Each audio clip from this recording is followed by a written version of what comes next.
Hi guys, it's Aurora here, and today I'm going to show you how to make a DIY conditioner which is super easy with only 2 ingredients, and it takes around 20 minutes so you can fit it in between your busy schedule. So you're probably wondering why I'm sat here looking like a scarecrow, but this is my reality, and I use hair conditioners quite often to try and calm some of this chaos. And the one I'm going to show you today, it's become one of my favourites. Like I said, 2 ingredients, so it's super easy. So first of all, we need to melt 1 tablespoon of coconut oil. So I did this just for a couple of seconds, it doesn't take long. And just make sure that when you're handling it, you're really careful because it does heat up really quickly. So I'm going to put that into my little container here. And the next ingredient that we're going to add is a tablespoon of honey. So that's all in there. So we want to give this a mix. Make sure that the ingredients are combined as much as they can be. As you can see, I have got my little fancy equipment here. I am by no means a professional in the world of application, and clearly not a hairdresser, so if you've got any hints and tips about how this could be improved, drop it in the comments. So I've got this to a nice consistency,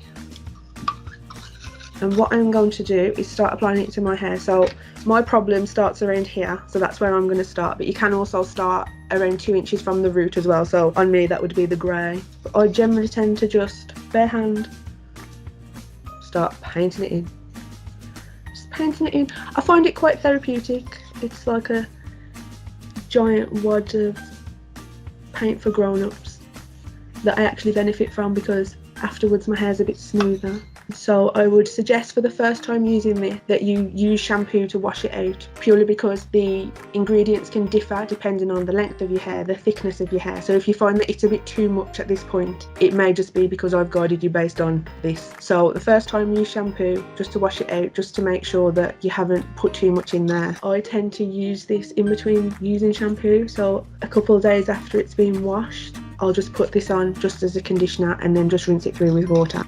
Okay, as you can see, I'm covering the hair. I'm absolutely covering myself. Just getting all of in there. Anywhere that has offended me, any section of hair that just will not do as it's told. Okay, so at this point, with my lovely sticky hands, what I'm going to do is just put it all on top. Get my lovely shower cap. Again, at this point, you could use a bag, any sort of other cap that you've got. I just find a shower cap is just a little more convenient. Okay, so at this point, go make yourself a cup of tea, get yourself a beverage. We're going to aim to leave this on there for 20 minutes, and I'll check back in with you then. Hi again. So the 20 minutes has passed and I've run some water through it and washed out the conditioning mask. So at this point, feel free to choose your favourite hair care products, put them in, style your hair as you normally would, and just enjoy the effects. And don't forget to check out the What's On part of our website to see what other sessions are running and how you can get involved in Freshers 2020.